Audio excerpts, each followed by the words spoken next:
Nagulat ako sa mga bisig na bigla na lamang yumakap sa akin mula sa likuran ko. Kaagad ko rin namang nakilala ang taong ito.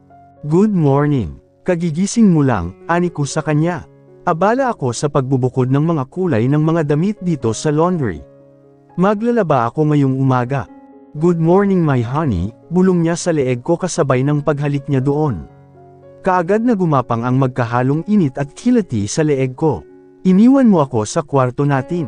For your information master, kanina pa kita ginigising pati ng anak mo, pero umuungot ka lang.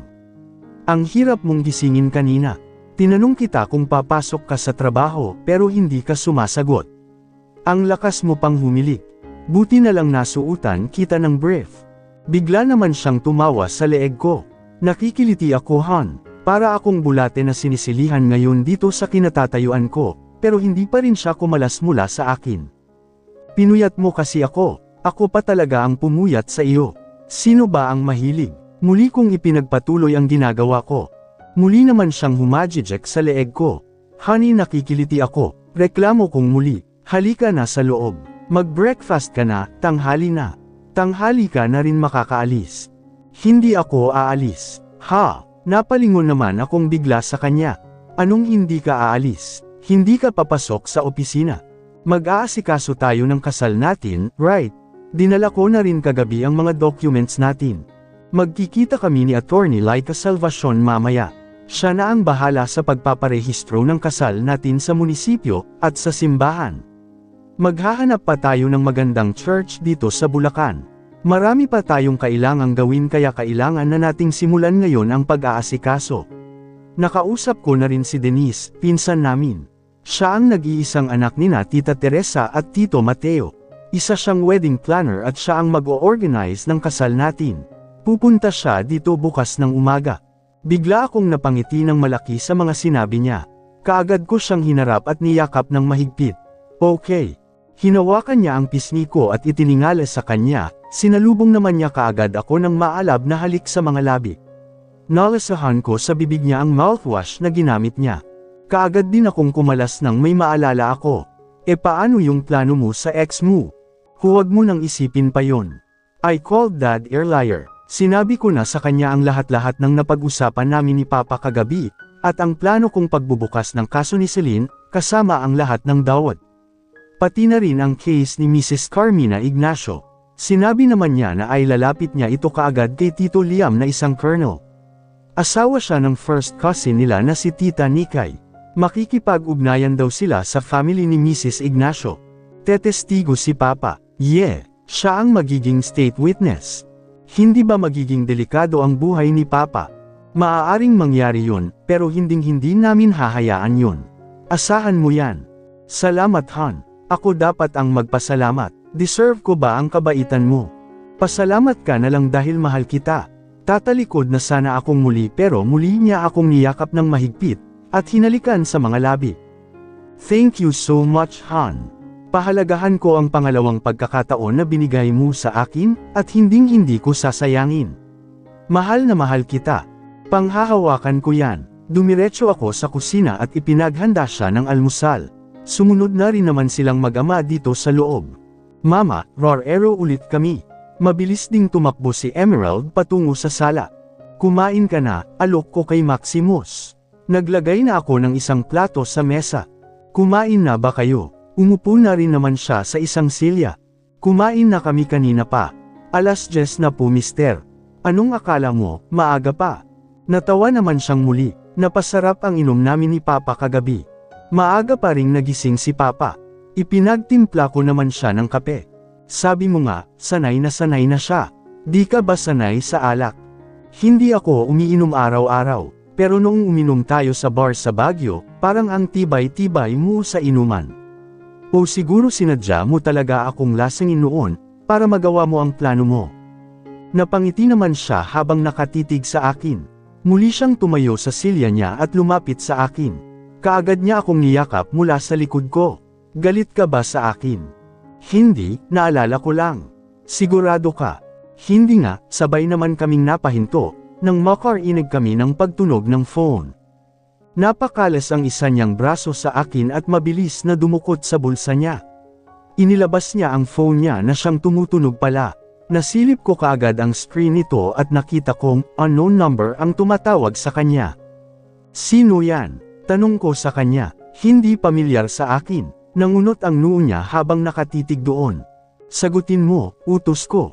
Kaagad din naman niyang pinindot ang answer button nito at dinala sa tainga niya. Hello, sino to? Napatitig ako sa kanya. Tumingkayad ako at humawak sa dibdib niya. Nakasando na siyang muli ngayon. Pinakinggan ko ang magsasalita sa kabilang linya. Ngunit parang napakatahimik. Bakit hindi ka sumasagot? Sino ito? Muli niyang tanong pero napakatahimik pa rin sa kabilang linya at parang nakikinig lamang ito. Naisipan kong agawin ang phone at ako ang nakipag-usap. Hello, good morning. Ito ang fiancé ni Maximus. Sino ito? Napahinto ako nang bigla na lamang nagtutot sa kabilang linya. Tiningnan ko ang screen at ended na ang tawag. Hindi sumagot. Tumangala ako kay Maximus. Baka wrong number lang. Hindi ako pamilyar sa numero. Nagduda akong bigla.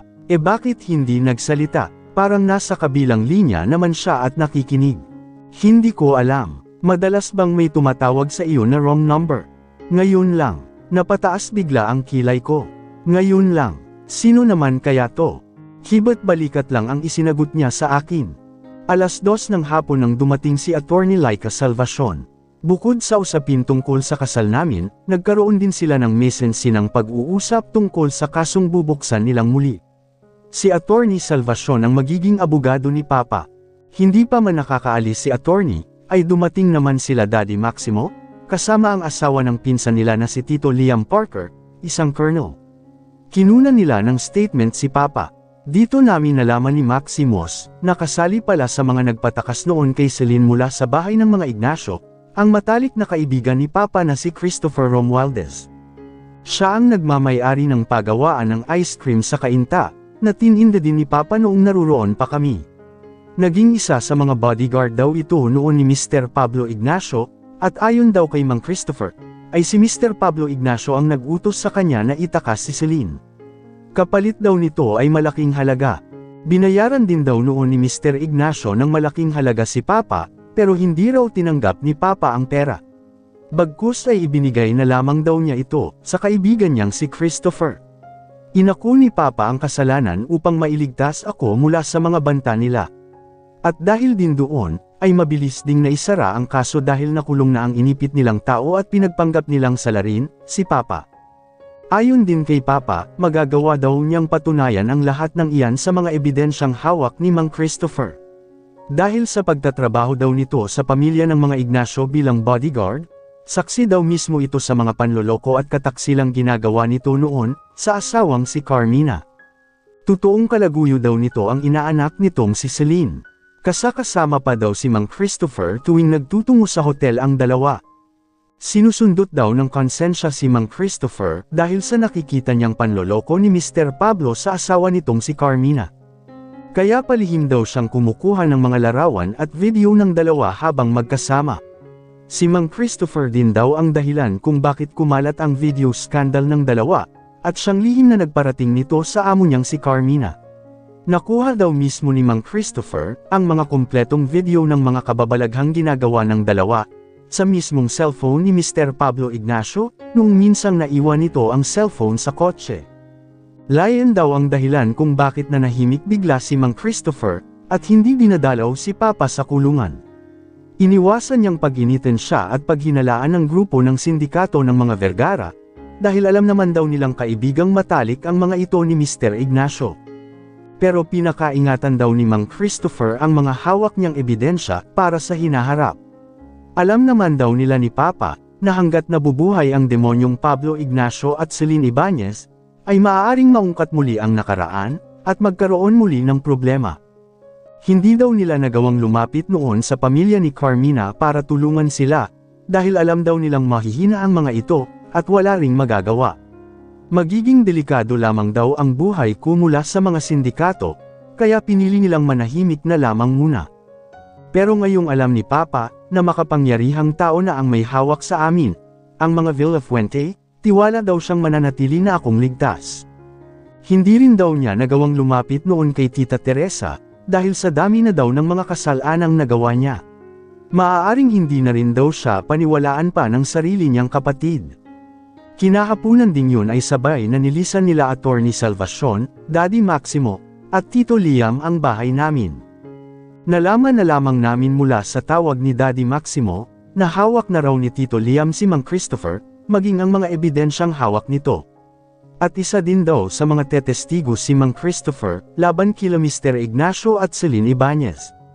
Mabilis din daw na process ang pag-e-issue ng warrant of arrest para sa dalawa. Hindi na muna bumalik ng Manila si Maximus. Inasikaso na muna namin ang nalalapit naming kasal dito sa Bulacan.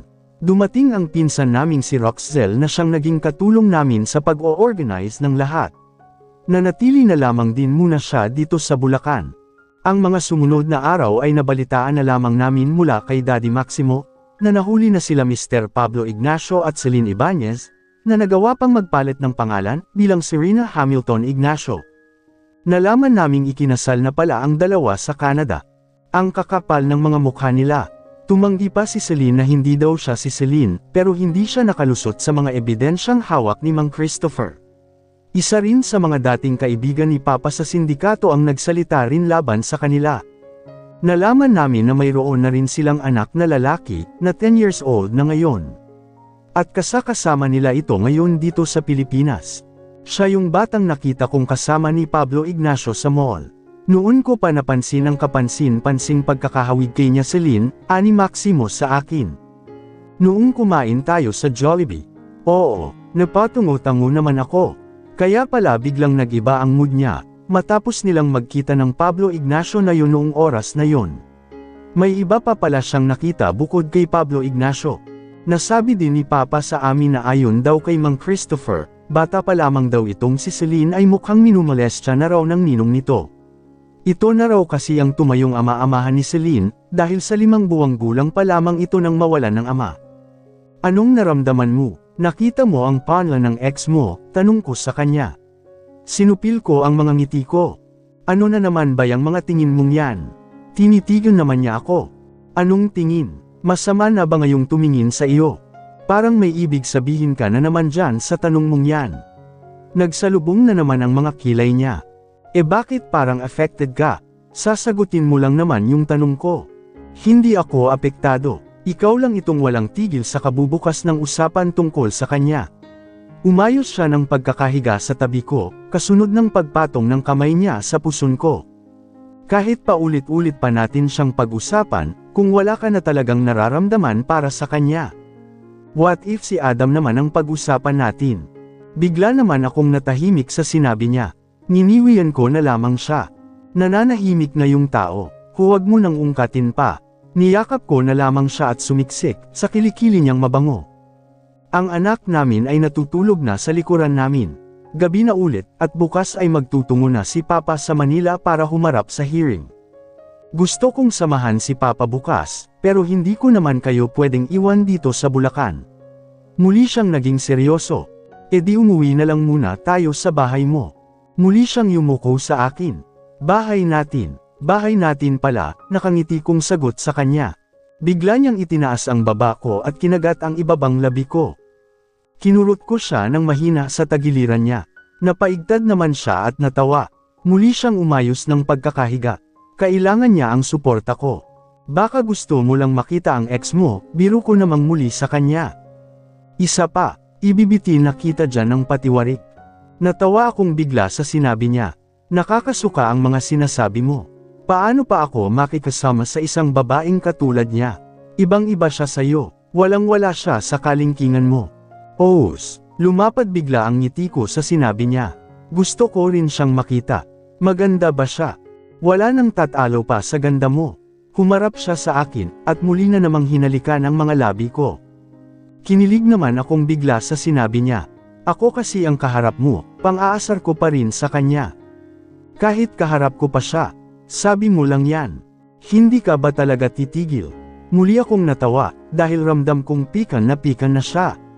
Nagulat naman ako nang bigla niyang hilahin paitaas ang isa kong hita, at pinalo ang pangupo ko. Pinalo ko rin siya sa braso. Gusto mong maparusahan, di ba? Wala kang tiwala sa sarili mong kagandahan.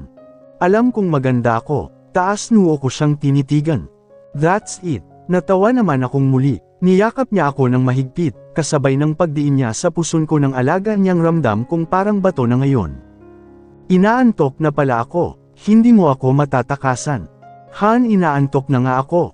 Hinawakan ko ang mukha niya upang awatin siya, pero hinawakan niya ng mahigpit ang mga kamay ko, at pininid sa magkabila kong tabi. Ito ang midnight snack ko. Ha, napaawang ang mga labi ko sa sinabi niya. May midnight snack ka pang nalalaman. Lahat na yata ng oras kinakain mo yan. Bahala ka dyan, maadek. Siguradong mapupuyat na naman kami nito. Maaga pa naman kaming lilipad pabalik ng Manila. Huminga ako ng malalim sa harap ng salamin.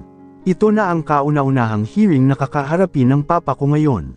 Naririto na kami ngayon sa hukuman. Gumamit lang ako sandali ng restroom dahil kanina pa kumakabog ng malakas ang dibdib ko. Nahihi ako dahil sa labis na kaba. Hindi naman ako ang lang sa tanungan mamaya, kundi si Papa. Pero labis ang kabang nararamdaman ko ngayon. Inayos ko lang ang sarili ko sa harap ng salamin at kaagad na ring lumabas. Naghihintay naman sa labas si Maximus at dalawa sa mga bodyguard namin.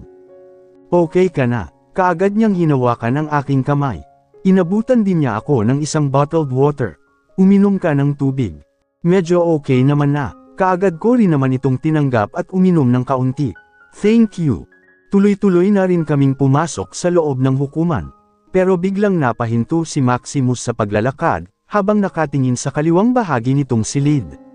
Napalingon din ako doon, at doon ko nakita ang isang babae at lalaking nakauniporme na ng pangbilanggo. Parehong nakaposas ang mga braso nila at hawak ng mga pulis. Napatingin din sa amin ang babae at napatitig kay Maximus. Kaagad na everyone sa mga mata nito ang emosyon at pagmamakaawa. Kung ganon ay siya na si Celine Ibanez, ang ex-girlfriend ni Maximus. Maganda siya at mukhang mestisahin ang balat. Hindi ko masabi kung original ba ito, o dahil sa tagal ng pananatili nila sa Canada, kasama ang kabit niyang ninong. Napatingin din ako sa ninong niyang halata na ang edad sa anyo.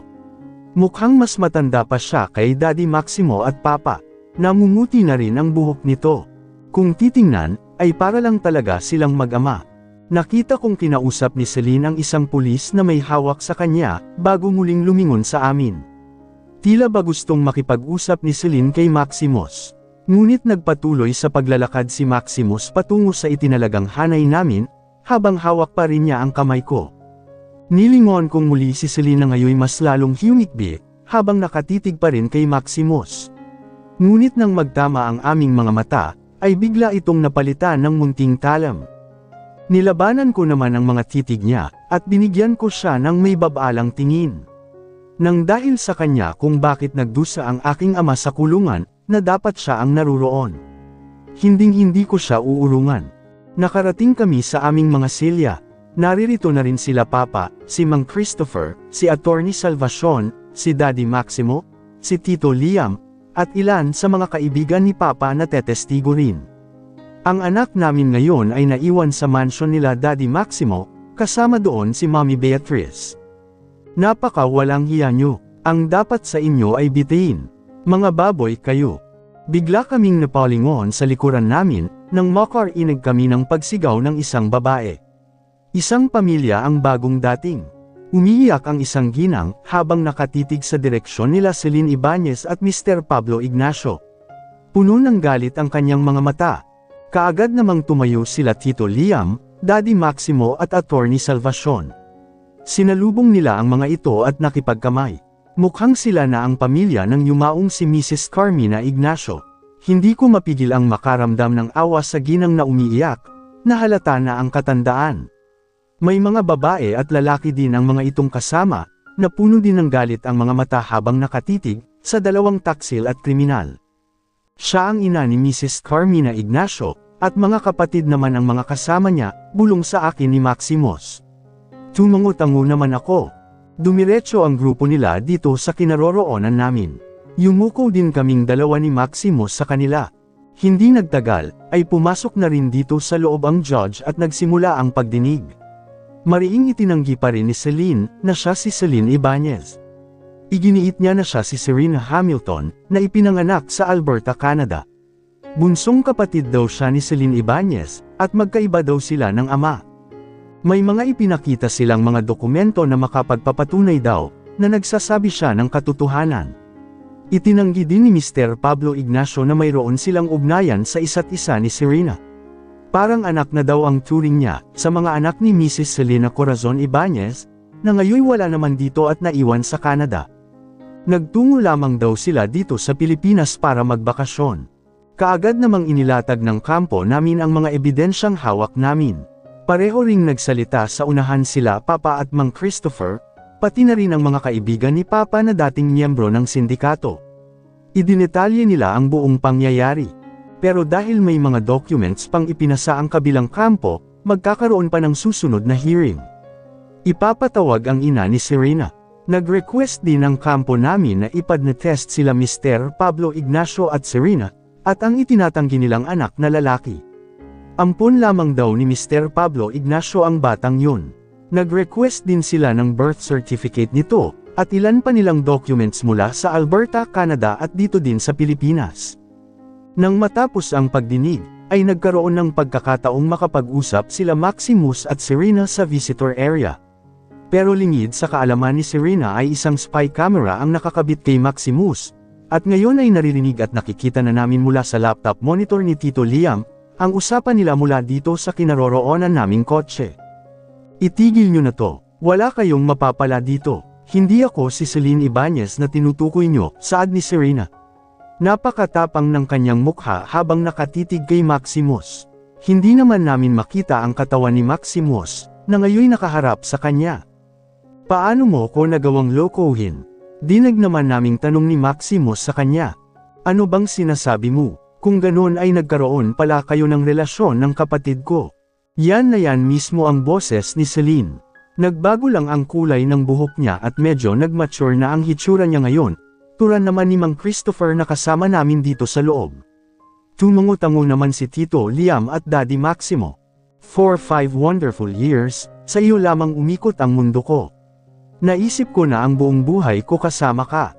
Alam mo bang nakapili na ako ng singsing para sa iyo, handa ko nang hilingin ang iyong kamay sa kasal. Dapat sana ay isusurpresa kita noong araw na yon. Pero nabalitaan ko na lamang na wala ka na, napatay ka na. Hindi mo alam kung gaano kasakit sa akin ang pagkawala mo. Halos gumuho noon ang mundo ko. Tinangka ko pang magpakamatay. Bigla akong napahugot ng isang malalim na paghinga, matapos kong marinig ang mga sinabing yun ni Maximus sa kanya. Sinabi naman niya sa amin na kailangan niyang makuha ang loob ni Celine, upang umamin ito sa mga kasalanan nito. Pero totoo nga ba ang mga sinasabi niyang ito ngayon sa ex-girlfriend niya? Maging si Daddy Maximo at Papa ay napalingon din sa akin, pero binigyan ko sila ng munting ngiti, bilang assurance na okay lang ako. Sa loob ng ilang taon, tiniis ko ang matinding pagdurusa. Itinago ko ang aking sarili sa kadiliman sa mahabang panahon. Sobra kitang mahal, Celine. Kung hihilingin mo nga sa akin ngayon na balikan kita, gagawin ko. Kukunin kita mula sa Ignasyong yan. Gagawin ko ang lahat para mapawalang sala ka. Alam mo kung anong klaseng pamilya meron ako. Pwede kong pakiusapan si Tito Liam. Hawak namin ang batas. Bakit kahit alam kong umaarte lang si Maximus, pakiramdam ko ay totoo ang mga sinasabi niya kay Celine. May kirot pa rin akong nararamdaman sa dibdib ko. Hindi naman sumagot si Celine at nanatili lamang itong nakatitig sa kanya. Naaalala mo pa ba noong freshman pa lang tayo, noong unang magtagpo ang landas nating dalawa? Hindi pa rin sumagot si Celine, pero napapansin na namin ang unti-unting pagbabago ng anyo nito. Ilang ulit itong napakurap, at nag-iwas ng tingin kay Maximus. Pinagtulungan kang ibuli ng grupo ni Cantado. Kamantek ka pa nilang ma-rape sa gitna ng gubat. Kung hindi kita nakita noon, malamang. Sinusumbatan mo ba ko? Lahat ng mga itinulong mo sa akin noon. Bigla kaming napahinto sa isinagot ni Celine.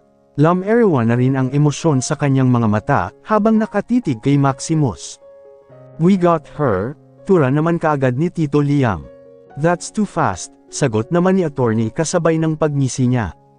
No, gusto ko lang malaman mo na kahit anong oras, ay naririto ako palagi para sa iyo. Kaya kung gawin ang lahat para sa iyo, sagot naman ni Maximus kay Celine. Kung ganun, kaya mo bang baligtarin ang ama ng babaeng pakakasalan mo, para sa akin? Lahat ay gagawin ko para sa iyo, bumalik ka lang sa akin. Handa akong ibigay sa iyo ang lahat ng gusto mo, kabilang ang kayamanan at kapangyarihan. Paano mo ako matutulungan? Biglang lumakas ang kabog ng dibdib ko habang pinanunod sila. Ituloy mo ang sinimulan mong pagpapanggap na ikaw si Serena Hamilton. Ako na ang magpapagawa ng mga peke mong dokumento. Sisiguraduhin kung walang makakalusot na kahit na anong butas. Makakaya din naming tapalan ang judge. Paano si Pablo? May anak kami at, matatanggap mo ba ang anak ko? Boom, biglang saad ni Daddy Maximo sa narinig namin. Tanggap ko ang lahat-lahat sa iyo, kahit na magkaroon ka ng 10 anak sa ibang lalaki. Ganun pa rin ako kabaliw sa iyo hanggang ngayon. Ganito talaga siguro kapag first love, muling turan ni Maximus. Isa lang ang anak namin, and his name is Timothy. Yumuko si Celine at nakikita namin ang hiya sa anyo niya. Pwede nating palabasan na pinagsamantalahan ka lang ng ninong mo noong bata ka pa, at hanggang sa magdalaga ka. Yan ang sabi sa amin ni Mang Christopher. Nakita daw niya ang iyong ninong na binabastos ka. Pwede natin yang ibato sa kanya. Pag-iisipan ko, may pag-aalinlangan pa rin kaming nabasa sa kanya. Bakit ka pa magdadalawang isip? Dapat na tayong kumilos sa pinakamaagang pagkakataon. Sige, kakausapin ko si attorney. Saan mo ipinanganak si Timothy? Sa Canada, pero buntis ka na ba, bago kanila noon sinaksakan ng droga? Paano si Timothy? Bigla akong nag-alala sa kanya. Oo, at laking pasasalamat ko dahil hindi naapektuhan ang aking anak. Okay na okay siya, lumaki siyang normal. Paano mo napatay si Carmina Ignacio? Hindi ko naman talaga sinasadya yon. Sinaktan niya ako at sinubukang barilin. Alangan namang hayaan ko na lang napatayin niya ako. Pinigilan siya ni Pablo. Nakatakbo ako palabas ng bahay, pero nahabol niya ako at inabutan. Doon kaming dalawa naglaban sa bakuran nila. Wala na siyang hawak na baril noon. Siguro ay nakuha na ni Pablo. Sinabunutan niya ako, pinagsasampal at pinagsasakal. Dinapensahan ko lang naman ang sarili ko. Nakadampot ako ng malaking bato at kaagad kong ipinukpok sa ulo niya. Hindi ko naman akalain na mawawalan kaagad siya ng malay at bumagsak. Hindi ko na-control ang sarili ko noon. Napalakas pala ang pagkakahampas ko sa kanya. Sobrang takot ang naramdaman ko noon. Hindi ko alam ang gagawin ko, dahil mukhang napatay ko nga siya. Tinulungan ako ni Mang Christopher. Tama siya, dati siyang bodyguard ni Pablo noon. Tumanggap sila ng bayad mula kay Pablo. Sila ang nag-asikaso ng lahat para sa peking pagkamatay ko. Lumipad kami noon ni Mommy patungong Canada. Matapos namang mailibing si Carmina, ay kaagad sumunod sa amin si Pablo, si Ninong. Gusto ko naman na talagang makipaghiwalay sa kanya. Pero naawa ako sa anak namin. Siya lang ang dahilan kaya napilitan akong makisama sa kanya. Pinabago niya ang pangalan ko, at doon kami nagpakasal. Pero alam mo bang hanggang ngayon ay ikaw pa rin ang nasa puso at isipan ko. Huli na bago ko na-realize ang mga nagawa ko. Ikaw pala talaga ang mahal ko. Nag-away kami kaya iniwan nila akong mag-ama. Nagtungo sila dito sa Pilipinas. Sumunod lamang ako para bawiin sa kanya ang anak ko, at makikipaghiwalay na ako sa kanya. Madali lang naman ang divorce sa Canada. Plano ko rin sana talagang makipagkita sa iyo para humingi ng tawad. At kung hindi pa huli ang lahat para sa ating dalawa, magsisimula tayong muli. Sobra akong nasaktan nang marinig ko ang boses ng isang babae, isang umaga na tinawagan kita, at sinabi niyang ikaw ang kanyang fiancé. Ikaw pala yun. Oo, ako nga. Mahal na mahal pa rin kita Maximus, babe. Nagsasabi ako ng buong katotohanan. Nagsimulang mag-iiyak sa harapan niya si Celine. Ako pa rin naman ang mahal mo diba? At hindi ang babaeng yun. Narinig namin ang pagbuntong hininga ng malalim ni Maximus. Kinabahan naman ako sa isasagot niya. Malapit na tayong ikasal, at walang makakapigil nyon. Biglang napaawang ang mga labi ni Celine habang nakatitig kay Maximus. Ano? Para namang sinasakal na ang puso ko sa mga sandaling ito. Napansin na namin ang pagtaas ng camera. Mukhang tumayo na si Maximus. Let's see each other at the next hearing. I'm sure hindi mo na ito malalampasan. Anong sinasabi mo? Akala ko ba, niloko mo ako Celine? Huwag kang umasa na may nararamdaman pa ako sa'yo. Gusto kong malaman mo, naabot langit ang pagkasuklam na nararamdaman ko ngayon, para sa iyo. Direng-diri ako sa iyo. Papakasalan ko si Esmeralda dahil mahal ko siya. Magsisikap din akong linisin ang pangalan ng kanyang ama, at siguraduhing mananagot ka sa mga maling nagawa mo. Good luck sa kulungan. Kaagad na ring lumiko ang kamera at gumalaw palayo sa kanya. Maximus, Maximus, bumalik ka dito. Walang maniniwala sa iyo kahit anong sabihin mo sa korte. Ako si Serena Hamilton. Biglang nawala ang tinig ni Celine at mukhang nakalabas na ng pinto si Maximus. Success, dinig naming sabi niya. Congrats son, you did a great job. Kaagad namang sigaw ni Daddy Maximo. Lahat kami ay napangiti at napapalakpak. Ang husay mo, isa ka talagang Villafuente, turan naman ni Attorney Salvacion. Paglabas ni Maximus sa gusali, ay kaagad naming sinalubong ng mahigpit na yakap ang isa't isa. Artistahin ka pala manugang, turan ni Papa sa kanya. Yamakap din sa kanya si Maximus bago humarap sa amin at tumitig sa akin. Performance lang yun. Ikaw ang tunay kong mahal. Napahikbi naman ako sa sinabi niya. Hindi ko napigil ang maluha. Alam ko, muli akong yamakap sa kanya ng napakahigpit. Naramdaman ko naman ang paghalik niya sa ulo ko. Nagpalakpakan naman silang muli sa paligid namin.